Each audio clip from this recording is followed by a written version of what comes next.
Hello, hello, and welcome back to the Black Psych MP. My name is Brianna, and I'm a board certified psychiatric nurse practitioner. And on this channel, I share clinical insights, career guidance, and researched information strategies to support current and future psychiatric nurse practitioners and other people who are interested in becoming more involved in the mental health field. And in today's video, we are addressing a critical and a very timely issue, and that is the growing mental health crisis in the United States, and more specifically, the vital role that psychiatric nurse practitioners can play and are playing to address this crisis that we are going through right now, even today. With over 57 million Americans living with a mental health condition and a nationwide shortage of psychiatric providers, our profession is more essential now than it has ever been before. 57 million Americans are living with mental health conditions. Now, whether you're currently practicing, in graduate school currently, or exploring this specialty, this video will outline five strategic ways that psychiatric nurse practitioners are uniquely positioned to alleviate the pressure on our mental health system and improve lives in the process, because that's why we are in this in the first place, is to help others and to help in this growing crisis. So let's get right to it, okay? Number one, the first way is by responding to an unprecedented demand for mental health care. So the United States is currently experiencing an unprecedented surge in demand for mental health services. According to the data from the National Institute of Mental Health, that's NIMH, approximately 1 in 5, that's 1 in 5 adults experience mental illness each year. And nearly 50% of adolescents report symptoms of anxiety and depression. That's 1 in 2. 50% of adolescents report symptoms of anxiety and depression. That is just staggering and mind-blowing. Yet, over 160 million Americans live in federally designated mental health professional shortage areas, regions where access to care is limited or non-existent. In fact, more than half of the US countries have no practicing psychiatrists at all. More than half of the US counties, have no practicing psychiatrists at all. This is precisely why psychiatric nurse practitioners serve a vital function. We can help with this. We're in a very unique position to where we can help provide the care that is also very needed right now. So psychiatric nurse practitioners are trained to assess, diagnose, and treat individuals across the lifespan. And we provide psychotherapy, manage complex medication regimens, and engage in preventative care also, because preventative care is just as important. Our ability to practice in outpatient clinics, primary care settings, community mental health centers, schools, correctional facilities, and private practice allows us to significantly expand access to care, especially in underserved and marginalized communities, especially. Now, personally, I have had patients wait months for an appointment with a psychiatrist. And when they discover that they can see a psych nurse practitioner within days, the relief is palpable. They are relieved and they want to be seen. So our presence reduces wait lists, alleviates providers' burdens, and improves patient outcome, especially for those who would otherwise fall through the cracks. There's a quick story that I have when I was in my clinical hours when I was a student, and I did some of my rotation hours in the psychiatric emergency room. And these clients were they had an emergency, a psychiatric emergency, but there weren't any placements for them. And so unfortunately, they would wait for days in the psychiatric ER, and it wasn't very large of a space for days to be placed, or for the social workers and coordinators to help find them a place to go, a place to receive the care that they need. And I mean, there'd be people like just sleeping on the floor because they had been there for 3, 4, 5 days or longer trying to get access to care that they needed. So it's just it's such a crisis, and now is the time. Now is the time to step up and to get involved. And if you're interested or you are passionate about helping others, mental health is a very wonderful, beautiful specialty to where you can do exactly that. Now, the takeaways for students in regard to all this: if you're selecting clinical rotations, consider requesting placement in an underserved area. So that's a lot of times our rural areas, or maybe even some bigger cities that may be marginalized. Like, for example, Detroit. Detroit is one of those underserved areas. These environments offer an exceptional opportunity to develop clinical confidence and make meaningful contributions early in your career. That's something to think about.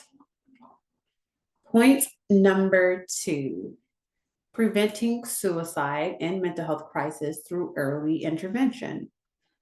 Suicide remains a public health emergency, and it's currently the 11th leading cause of death in the United States overall, and the second cause of death among individuals aged 10 to 24, according to the CDC. How heartbreaking.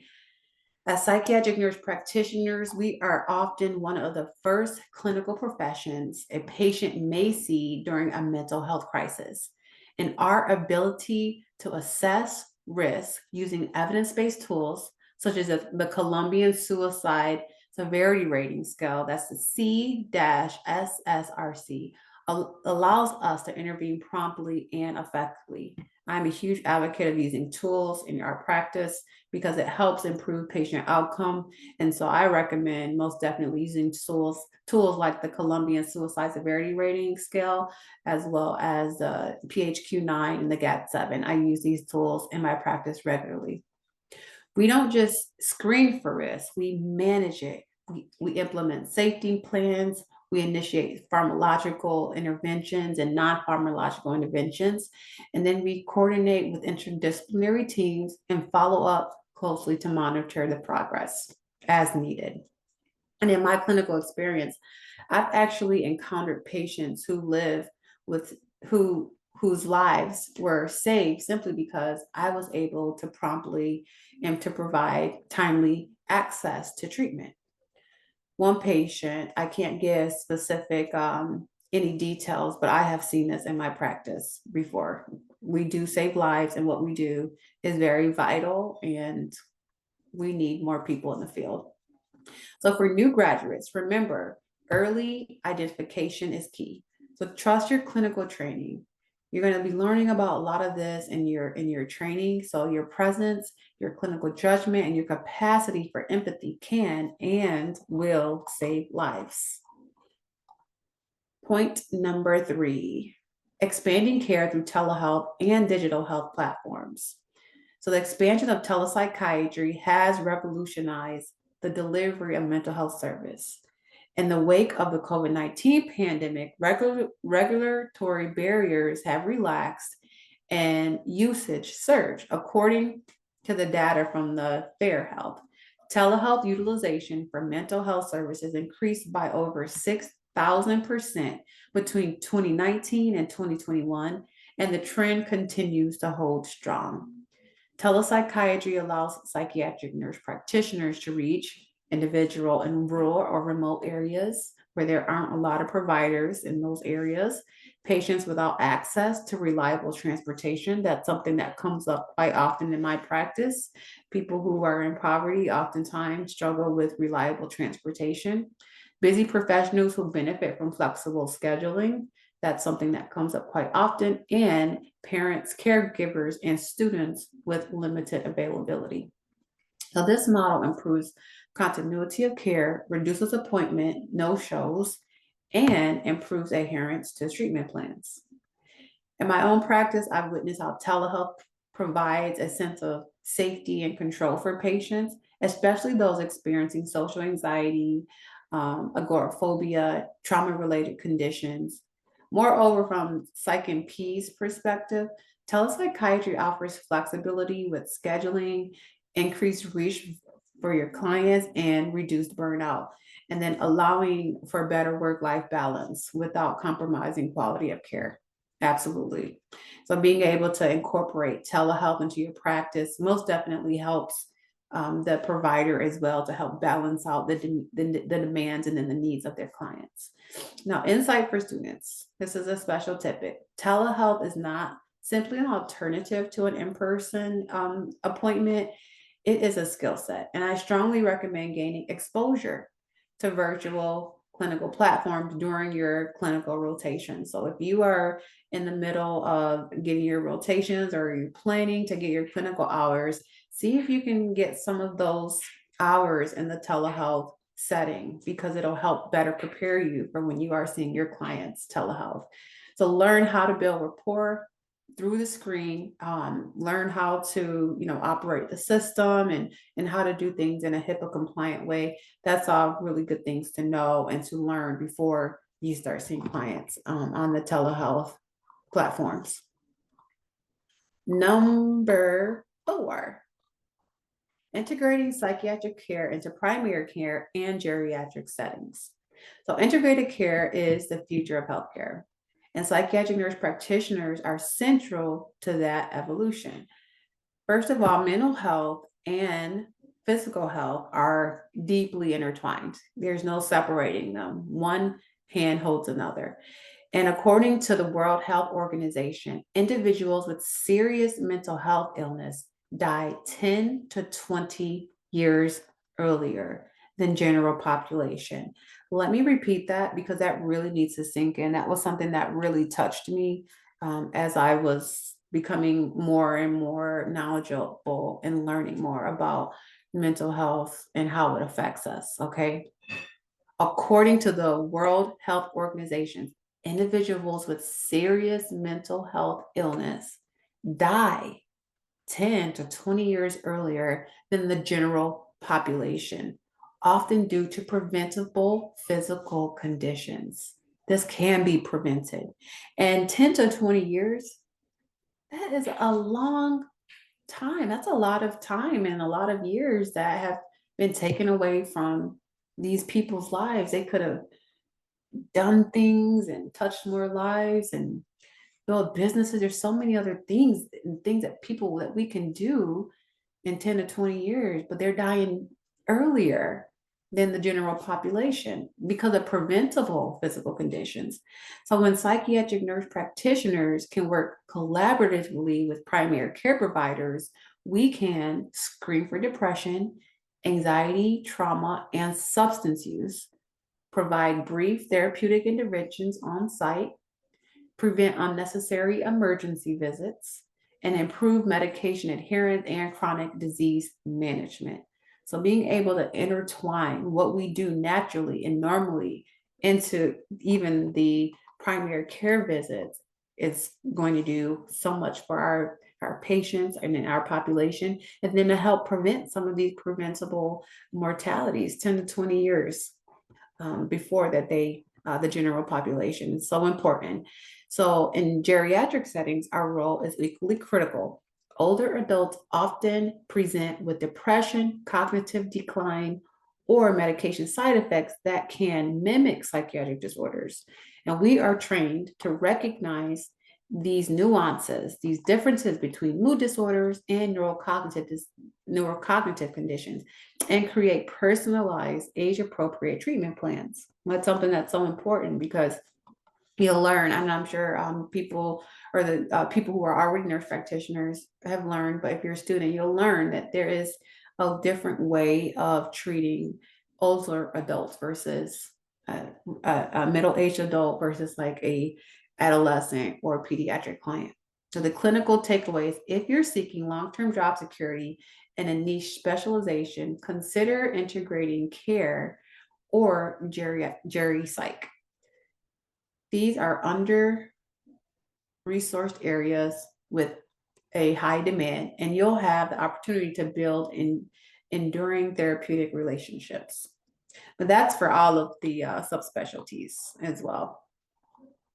Okay, number 5, advocating for full practice authority and professional recognition. So despite our advanced training and growing influence, psychiatric nurse practitioners still face systemic barriers in many states, including the state that I am currently in, which is Michigan. And as of 2025, only 27 states and the District of Columbia grant full practice authority to nurse practitioners. In other regions, outdated supervisory laws require collaborative agreements with physicians, creating limitations that directly impact access to care. So this is a policy issue that affects real people, and it impacts access to care for our clients. So in states without full practice authority, patients wait longer, clinicians experience burnout, and entire communities remain underserved. Psychiatric nurse practitioners are ready and willing to serve, but we must be supported by legislation that recognizes our full capabilities. Organizations like the American Association of Nurse Practitioners and American Psychiatric Associations offer advocacy toolkits, legislation updates, and opportunities to testify before the policymakers. Your membership matters. Your voice matters. And beyond licensure, there is an issue of compensation. Psychiatric nurse practitioners is often reimbursed at lower rates than psychiatrists of the same services. Closing this gap requires us to demonstrate outcomes, collect data, and educate both payer and patients about the breadth of our scope. So this is our action step that we can take. If you are interested in helping to educate people about what we do and our scope, join at least one national and one state level professional organization. Attend meetings, write letters to your representative. Full practice authority is not just about autonomy, it's about health equity. So in conclusion, to summarize, psychiatric nurse practitioners play an indispensable role to address the United States mental health crisis. We are, number one, expanding access to shortage areas. We are preventing suicide and decompensation through early intervention. We are saving lives. Number 3, we are leveraging telehealth to reduce barriers to care. And we are collaborating across specialties for holistic treatment. And 5, we are advocating for advocacy, equity, and recognition. And if you are a student, I encourage you to stay the course. If you are currently practicing, know that your presence in this field is powerful and necessary. The future of mental health care, despite not only on psychiatrists or social workers, but also on us as psych nurse practitioners. As psych nurse practitioners, we combine medical experience, holistic care, and therapeutic skills. Now, as a psych nurse practitioner, I don't only prescribe medications. A lot of what I do is therapy, and I think that's why a lot of my clients prefer working with me versus with another provider, because I also bring up their physical health. We also talk about CBT strategies and coping skills and ways that they're, making time to fill their cup and for self-care. And when we show up, patients get better, systems get stronger, and communities thrive. Thank you so much for watching the Black Psych NP. If you found this video insightful, please consider subscribing and share it with your colleagues or classmates or someone else who may be interested or is thinking about going into the psychiatric specialty. I'd love to hear your thoughts in the comments below, especially how you are making a difference in your community as a psych nurse practitioner. Until next time, keep going, keep growing, and keep advocating for the future of mental health care. Thank you and have a blessed day. Bye.